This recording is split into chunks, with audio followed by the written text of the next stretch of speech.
జగన్మోహన్ రెడ్డి మొదటి నుంచి మొత్తుకుంటూ వస్తున్నాడు. వైసీపీ కార్యకర్తలు కూడా మొత్తుకున్నారు. చంద్రబాబు నాయుడు హామీలు ఇస్తాడు కానీ అమలు చేయడం చెప్పి 2014-19 గాను 650 హామీలు ఇస్తే అందులో 1-2 హామీలు కూడా అమలు చేయని పరిస్థితిని కూడా మొత్తుకున్న పరిస్థితి. చంద్రబాబు నాయుడు దిగిపోయే ముందు పసుపు కుంకాల పేరిట 3,000 కోట్ల రూపాయలు పెట్టి పసుపు కుంకాలు వేశాడు అంతే. హామీలేవి అమలు చేయడు, రుణమాఫీ కానీ ఏ హామీలు కూడా అమలు చేయడు ఆయన. చంద్రబాబు నాయుడు గారి గతం అది. చంద్రబాబు నాయుడు ఎన్ని హామీలు ఇచ్చినా కూడా వాటిని మీరు ఆశపడి ఓట్లు వేయొద్దు, నేను ఏదైతే చేయగలనో అవే హామీలు ఇస్తున్నాను అని చెప్పి 100 సార్లు చెప్పుకొచ్చాడు. చంద్రబాబు నాయుడు హామీలు ఇస్తాడు, అమలు చేయడు అని చెప్పి. కానీ ప్రజలు పాపం చంద్రబాబు నాయుడు ఇచ్చిన సంక్షేమ పథకాల హామీల కోసం ఓటు వేశాడు, లేదనుకుంటే తల్లికి వందనం లాంటి పథకాలు ఇంట్లో ఉన్న వాళ్ళకి అందరికి ఇస్తానన్నాడని ఓట్లు వేశారు, లేదా చంద్రబాబు నాయుడు చెప్పిన అసత్యపు ప్రచారాన్ని నమ్మి ఓటు వేశారో తెలియదు కానీ పాపం చంద్రబాబు నాయుడు గారిని గెలిపించారు.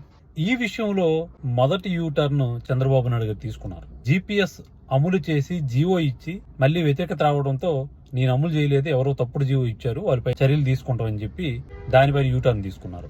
ఇసుక పాలసీ విషయంలో జగన్మోహన్ రెడ్డి డబ్బులు కట్టించుకుంటున్నాను, నేను ఫ్రీ ఇస్తానని చెప్తే ప్రజలు ఓట్లు వేశారు. ఇప్పుడు జగన్మోహన్ రెడ్డి గవర్నమెంట్ లో ట్రాక్టర్ వచ్చి ప్రజలకు చేరేటప్పటికి 4,500 ఆ రీతిలో చేరితే ఇప్పుడు 7,000, 8,000. So U turn. తల్లికి వందనం విషయంకి వచ్చేసరికి ఆ విషయం అయితే చాలా వైరల్ కూడా అయింది. నిమ్మల రామానాయుడు నాటి వ్యక్తి ఆయన మాట్లాడిన వీడియో అయితే చాలా వైరల్ అయ్యింది.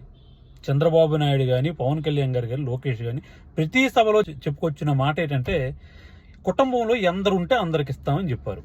అయితే దీనికి సంబంధించి ప్రభుత్వం రాగానే కుటుంబంలో ఎందరుంటే అందరికి కాదు, ఒక్కరికి ఇస్తామని చెప్పి ఒక జీవో వదిలేరు. కానీ దాని మీద తీవ్రమైనటువంటి వ్యతిరేకత రావడంతో ఆ జీవో వెనక్కి తీసుకొని నిన్న నారా లోకేష్ గారు మాట్లాడుతూ తల్లికి వందనం ఎందరుంటే అందరికి ఇస్తామని చెప్పి ఒక ప్రకటన చేశారు. సంతోషం. కానీ అందులో ఇంకో యూటర్న్ ఉంది. తల్లికి వందనం ఎందరుంటే అందరికి ఇస్తాం, కానీ నెక్స్ట్ ఇయర్ నుంచి ఇస్తామని చెప్పుకొచ్చారు. మరి ఈ సంవత్సరం ఫీజులు ఎవరు కడతారు? ఈ సంవత్సరం తల్లికి వందనం ఎగనామం పెట్టినట్లేనా? నెక్స్ట్ ఇయర్ నుంచి ఇస్తారేం గ్యారంటీ ఏంటి? అది కూడా ప్రజలకు సమాధానం చెప్పాలి. దానికి కాజ్ ఏం చూపిస్తున్నారంటే మా దగ్గర పూర్తి డేటా లేదని చెప్తున్నారు. డేటా అనేది 1 అవర్లో వస్తుంది. జగన్మోహన్ రెడ్డి గ్రామాల్లో అవ్వచ్చు, పట్టణాల్లో అవ్వచ్చు క్రియేట్ చేసిన వ్యవస్థ, సచివాలయం వ్యవస్థకు చెప్తే 1 అవర్లో గ్యాదర్ చేసి వదులుతారు వాళ్ళు. ఎంఈఓల ద్వారా కానీ, డిఈఓల ద్వారా కానీ, సంబంధించిన టీచర్ల ద్వారా కానీ అడిగితే సెకండ్లో చెప్తారు. అదే విషయాన్ని జగన్మోహన్ రెడ్డి వెరీ క్లిస్టర్ క్లియర్గా చెప్పుకొచ్చాడు. తల్లికి వందనం డేటా లేకపోవడం ఏంటని ఆయన. తల్లికి వందనం సంబంధించి 40 లక్షల మంది తల్లులు, 80 లక్షల మంది విద్యార్థులు ఉన్నారు. 80 లక్షల మంది విద్యార్థులకి తల్లికి వందనం వేయండి అని చెప్పిన మాట. సో ఈ విషయంలో నారా లోకేష్ లాంటి వ్యక్తి, చంద్రబాబు నాయుడు లాంటి వ్యక్తి ఏదైతే హామీలు ఇచ్చి అమలు చేయడన్న పేరుని సార్థకతం చేసుకుంటారో, లేదనుకుంటే అమలు చేసి ప్రజలకు న్యాయం చేస్తారో చూడాలి. కానీ ఇందులో పెద్ద ట్విస్ట్ ఏంటంటే, ఆశ్చర్యకరమైన విషయం ఏంటంటే, నిన్నటి నుంచి పాపం సోషల్ మీడియా వేదికగా ఎల్లో మీడియాలో పాపం కవర్ చేయలేక చచ్చిపోతున్న పరిస్థితి.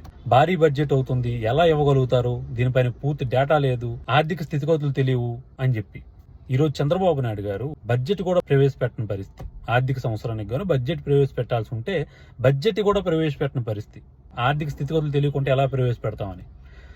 చంద్రబాబు నాయుడు దిగిపోయిన నాటికి ఖజానాలో 100 కోట్ల రూపాయలు మాత్రమే ఉన్నాయి అని యనమల రామకృష్ణుడు సాక్షాత్ మాజీ మంత్రి, అప్పటి మాజీ ఆర్థిక మంత్రి ప్రకటించిన నేపథ్యంలో జగన్మోహన్ రెడ్డి జీతాలు ఇవ్వడం మానేశాడా? పాలసీలు అమలు చేయడం మానేశాడా? సంక్షేమానికి, ఇన్ఫ్రాస్ట్రక్చర్కి నిధులు కేటాయించడం మానేశాడా? అమ్మఒడి ఇవ్వడం మానేశాడా? రైతు భరోసా ఇవ్వడం మానేశాడా? ఏ చేయూత పథకాలు ఇవ్వడం మానేశాడు? ఏ పథకాలు ఇవ్వడం మానేశాడు? చేత కాకపోతే 1000 సమాధానాలు ఎత్తుక్కోవచ్చు. దయచేసి మేము చెప్తున్న మాట ఏంటంటే తప్పులు సరిదిద్దుకోండి. ఆయనకి సంబంధించిన మీడియా అవ్వచ్చు, యూట్యూబ్ ఛానల్స్ అవ్వచ్చు, లేదనుకుంటే సోషల్ మీడియా అవ్వచ్చు. పార్టీని హెచ్చరిస్తే పార్టీకి ఉపయోగపడిన వాళ్ళు అవుతారు, అంతేగాని పార్టీ చేసే తప్పులే కవర్ చేస్తే పార్టీని కిందకి నాగిన వాళ్ళు అవుతారు. కాబట్టి లోకేష్కి, చంద్రబాబు నాయుడుకి హెచ్చరించండి. ఈ సంవత్సరం నుంచే తల్లికి వందనం ఇచ్చేటట్లు ఏర్పాట్లు చేయండి.